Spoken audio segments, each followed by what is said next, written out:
Hi there, this is Soman and you're watching the Genesis YouTube channel. Today we'll discuss a problem in which we have to find gravitational stress in concentric shells.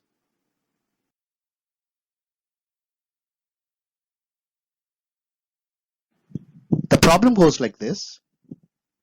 A spherical shell of volume mass density rho, thickness T, and radius r, which is very much greater than T, is placed concentrically inside another shell of radius 2r having the same thickness and of the same material. Is circumferential stress developed in the outer shell? If yes, what is its nature, that is tensile or compressional, and what is its magnitude?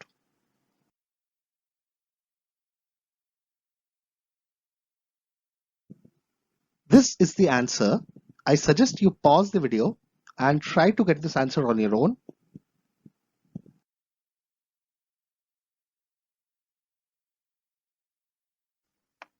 We now go ahead with the solution.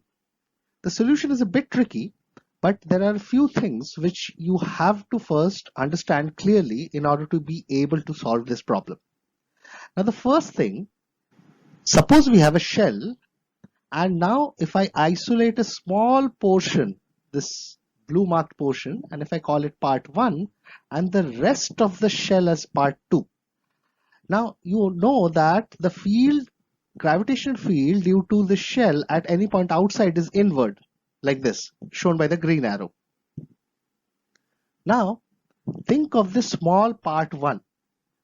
Now this small part, if I look very close to this small part, this will almost appear like a flat sheet. And if I go very close to this, this will almost appear like an infinite sheet. So the field due to this part 1, blue colored, is shown by the blue colored arrows E1. Now the rest of the region, which is orangish and which is part 2, now the field due to the rest of the region inside should cancel E1. So it should be opposite like this, because we know that the net field inside a shell is 0. And outside also E2 will be nearly the same. Therefore, we get two conditions. First, for the inside of the shell, E1 will be equal to E2, making the net field 0. And just outside the shell, E1 plus E2 is E. Therefore, E1 and E2 are both equal to E by 2, which means that if I take a small part like part 1, the field due to rest of this shell at this location will be outside field by 2. That outside field will be Gm by r square, and that will be half of that. Now it is this result which will be crucial in solving this problem.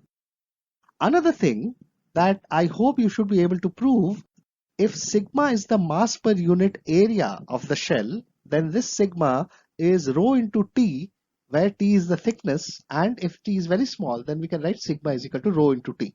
This is a very elementary fact which you should be able to prove. Secondly, we will work in terms of sigma.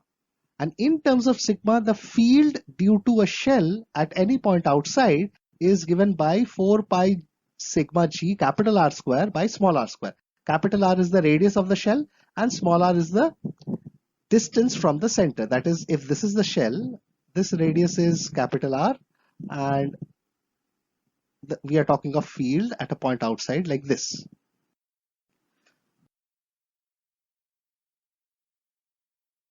We now draw the figure of the problem. We have two shells, radius r and 2r. Now take a small part of the outer shell. Now understand, I have drawn the forces acting on this. The gravitational force on this small part, this is what we have magnified here. The gravitational force on this small part will be due to this inner shell plus the rest of the outer shell, this whole other region. So on the small part, there are two forces actually which are acting. First is due to the inner shell and the other is due to the rest of this outer shell. Both of them will be attractive, so inwards, and to balance this from all sides, we should have compressional forces like this, whose resultant is outward dF, which is going to balance this, the net gravitational force, which is inward. Basically, dF balances the total gravitational attractive force inward. And this shows that the stress that is developed in the outer shell is compressive in nature.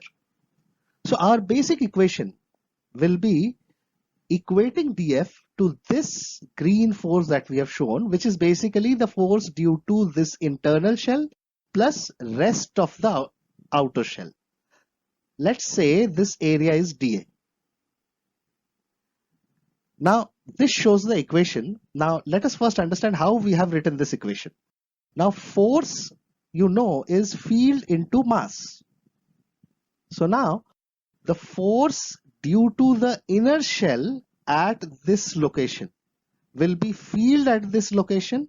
So you can see we have used this expression 4 pi g sigma r square divided by the distance square. Distance is 2r.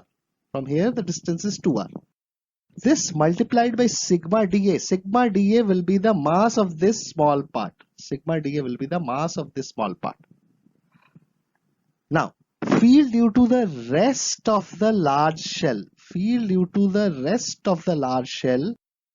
We use this result. It is going to be outside field by 2. So we write the outside field 4 pi sigma g into its own radius is 2r whole square, and what is the distance from the center? It is also 2r, and half of this value.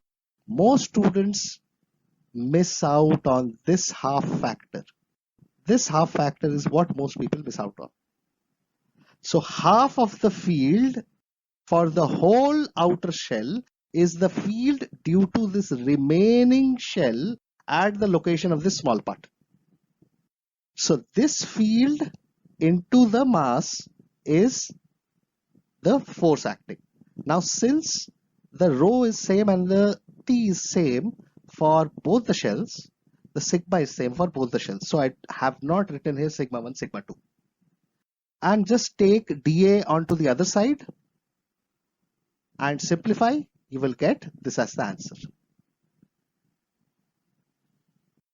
This question involved quite a few concepts, and in it there are the hints for many small problems which you will encounter in electrostatics as well as in gravitation. If you like this problem, like, subscribe and share widely amongst your friends. And as usual, till the next time, stay healthy and stay safe, you all.